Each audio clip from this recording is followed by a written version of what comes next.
राधे राधे जी। जय श्री राम। हर हर महादेव। देखिए, कुछ लोग ये कहते हैं कि यदि हमने या हमारे हाथ से कुछ पाप हुआ है तो हमने अच्छे कर्म भी किए हैं। भाई, ये नहीं है कि कुछ गलतियाँ हुई हैं तो हमने अच्छा कर्म भी किया है।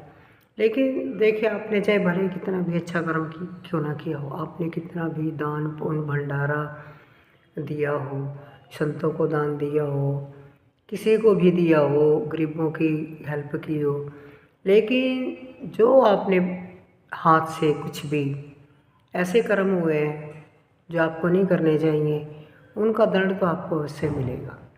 जो आपने पुण्य किया उसका फल भी मिलेगा, और आपने माड़े कर्म किए हैं उसका फल भी आपको मिलेगा। ये नहीं है कि आपने पुण्य कर दिए तो आपने जो माड़े कर्म किए हैं तो वो आपके घट जाएंगे। नहीं नहीं, ऐसा कुछ नहीं है।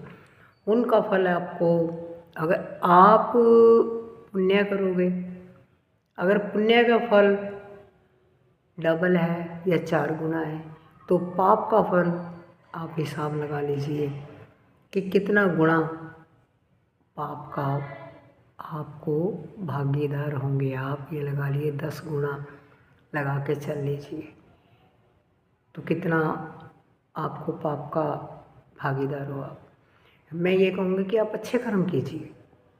देखिए, कोई ये नहीं है कि भी आप भंडारे लगाओ, आप गरीबों की हेल्प कीजिए, किसी गरीब के बच्चों की पढ़ाई करवा दीजिए अगर आप में समर्था है तो अवश्य। देखिए, जितना भी जिससे हो पड़ता है वो अवश्य कीजिए। आज आपको पता है इंडिया भारत में तो गरीबी बहुत है, चाहे कितना, जो अमीर लोग हैं वो तो इतने हैं कि कुछ कह नहीं सकते, और जो गरीब हैं वो बिल्कुल ही ऐसे हैं कि वो झुग्गी झोपड़ी में रहते हैं। तो ऐसों की हेल्प आप अवश्य करें।